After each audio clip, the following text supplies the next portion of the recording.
Hi. Hello. Welcome to our literature review. I'm Madison Grapens. And I'm Em Ramser. And today we're going to be talking about homosexuality and lesbianism in Renaissance drama, specifically. Our guiding question is, how is lesbianism perceived in 17th century woman-authored closet dramas? Yeah. And so we have to jump in kind of headfirst into this because there's so much in the sphere of this. It's not necessarily directly related, but you have to talk about so many other topics in order to get to that topic. What I mean by that is, what did it mean to be gay in the Renaissance? And we have to look at a couple different laws that were published and put out. Specifically, I want to take a moment to talk about the Buggery Act of 1533. And you're like, well, the 14th to 16th century, not what we're talking about, but it's important. So this was during the reign of Henry VIII, and he moved the idea of sodomy out of the ecclesiastical and into the court system, basically, to the state. It didn't explicitly target sex acts between men. It was also between men and women, and also some animal stuff. So it was kind of a more wide-reaching sphere. It's important to know that homosexuality is a 19th century construct, and so when we talk about gayness, we're not talking about what we think today. There are a lot of fine lines there. And part of who helped us define these fine lines is we're looking at Bray, which you looked specifically at, because we found a lot of information on what we call the male friendship in Renaissance England. And Shenandoah, in the journal article Shakespeare's Genders Then and Now, comments that the main goal of a Renaissance man, in a way, was to what a Renaissance man desired most was to be another man's friend. What he'd abhorred most was to be a sodomite. However, they had that really intense, platonic, almost romantic relationships going on. Yeah, there were a lot of emotions tied to this. You would see men hugging and kissing, and it wasn't in a romantic way. It was in a platonic way that leaned heavily on emotion. That's only the guys, though. Yeah. And it was really different for women at the time. Yeah.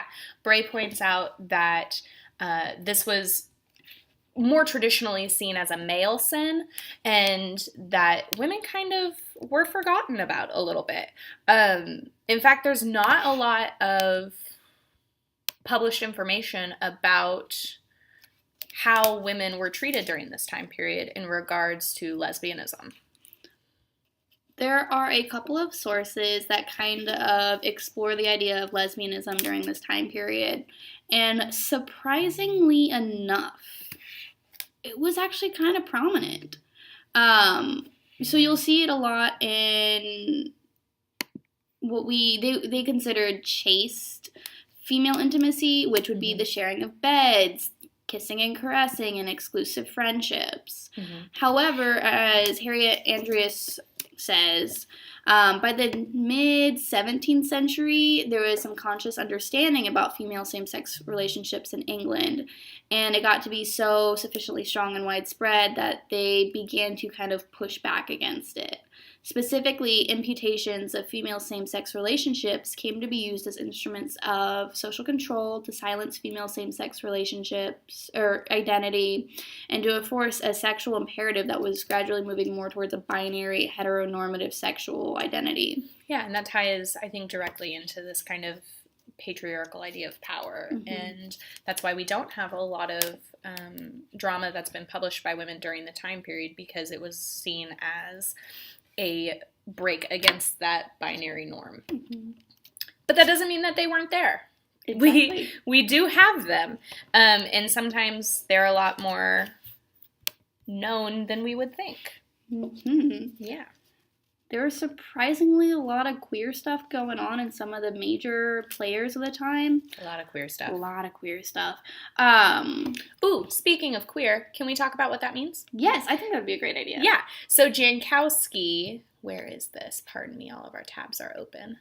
Jankowski, in her article, The Chick Got in the Way, or The Woman as / is Queer, Feminism, Queer Theory, and Unlocking the Female Subjectivity in Early Modern Drama, really breaks down what we're talking about when we talk about queer theory. And it's not necessarily gay or lesbian or homosexual. It's really the idea of difference and things that push the social bounds and norms. And she synthesizes basically 4 theorists and their ideas of what queer theory means. And those theorists are Loretz, Doty, Sedgwick, and Engelbrecht.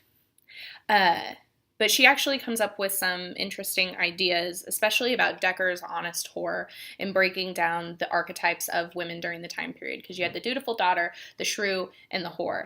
And sometimes those lines get crossed, especially when you throw in the queer lens. Mm-hmm. We're looking at lesbians. All kinds of lines are getting crossed. Yep. For instance, we even looked at some of the hidden lesbians in Shakespeare's work. Yeah, there were actually surprisingly a large number. And some of them you're like, oh, okay, I can see that. And then others you're like, And that's one of the questions that we struggled with through this, is how much of this is our lens being put on these characters and how much of it actually was lesbian thoughts and practices. Definitely, which... It was difficult at first when reading the plays because we were placing our own bias on it. And then we found the wonders of Margaret Cavendish. The wonders. So I would like to read you a slight quote from Margaret Cavendish's play, The Convent of Pleasure. Buckle up. Act 4, Scene 1, she says, as one of the characters says, "My name is Happy, and so was my condition, before I saw this princess. But now I am like to be the most unhappy maid alive. But why may not I love a woman with the same affection I could a man?" Pretty straightforward. Mm-hmm. Margaret Cavendish was one of the closet dramatists of the time. Mm-hmm. If you may have noticed when we were talking with our guiding question that we did mention the phrase closet drama. Mm-hmm. It was drama that was written but not intended for performance. Yeah. And it's, when we're talking about closet drama, we're not talking about our sense of the closet and being in the closet. We're talking about an actual closet. There were 2 spaces in the early modern home that were kind of designated as very private spaces. And this actually comes up in Shakespeare in, what play was it? I want to say it's The Merry Wives of Windsor, but nope, Winter's Tale. Because a character disappears. Where'd she go? We don't know. But now we're thinking that she was, in fact, in this part of a house that was known as the closet. And so you would have servants or housemaids or friends stay in this room, and it was essentially where you could hide or you could just kind of escape to for a moment of privacy, because these houses were pretty open and there were people coming in and out. So those 2 places were the closet and the banquet. So we saw a lot of writing go on in the closet, specifically by a lot of female authors during that time period. And even some of our more known male authors as well. Yeah. Thomas Kidd was a closet dramatist as well. Thomas Kidd was actually a part of something called the Sydney Circle, which was a collection of closet dramatists who were associated and even influenced by Mary Sidney, Countess of Pembroke. She worked with Robert Garner, Thomas Kidd, Samuel Daniel, Samuel Brandon, all these different kind of people, even Elizabeth Carey, who's a huge closet dramatist as well. Going based off of Marta Strzenicki's work, she did a lot on closet drama and was one of the bigger scholars that are looking into it presently, but she identified this one individual circle as being one of the main closet dramatist groups. Margaret Cavendish, however, did not fall into this group. She was more a part of the closet drama of the Civil War and Commonwealth era. So she was kind of off on her own, doing her own thing, which is one of the reasons why that we're really looking into her plays, because she decided to kind of buck the trend and really just be outright about the lesbianism in her work. Yeah, and it's interesting because of her life in general. Mm-hmm. Her husband was pretty open to the fact of her Mm-hmm. writing these things. They lived a relatively separate life. Mm-hmm. No children. He even wrote a portion of the Convent of Pleasure, in which he basically celebrates the wedding that happens at the end between the princess and Happy, who are both women. Which I think is mind-blowing for the time period. Mm-hmm. It's pretty avant-garde.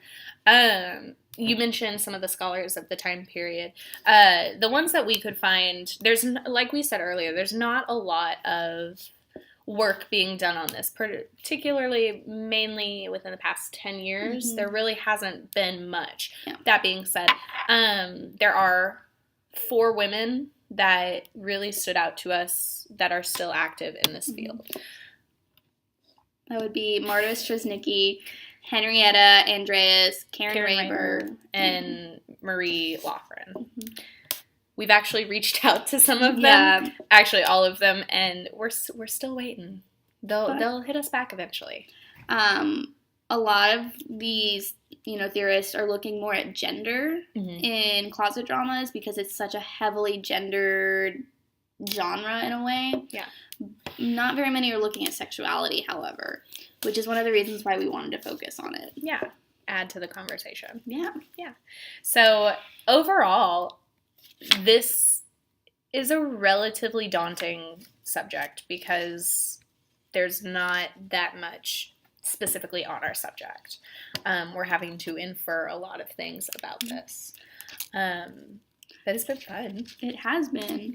And in terms of literature reviews, one of the best things that you can do is map the holes. And there are a lot of holes.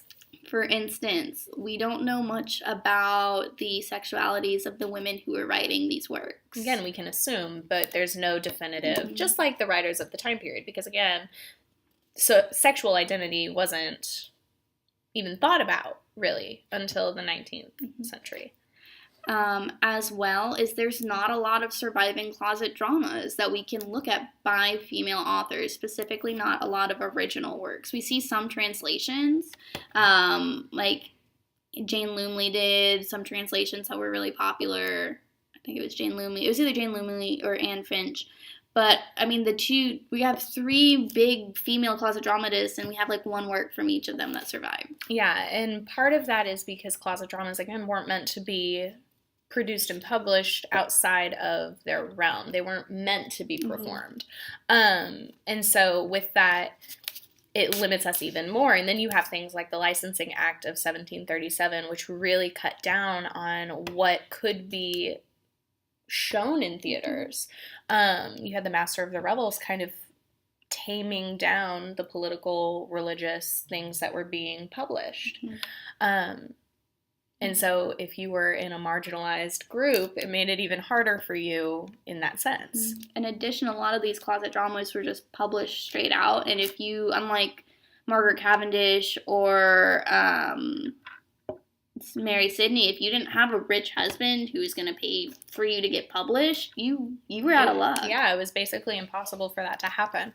I would like to look into if we know, again, this is such a limited aspect, but if we know of any women who published under a male name, then that could be a whole conspiracy in itself. That would be great looking at through a queer lens. Yeah. We haven't come across anybody like that yet, but we're Right. still looking. It would be cool if we could find someone in that situation. But that's another hole. We just don't know. Yeah.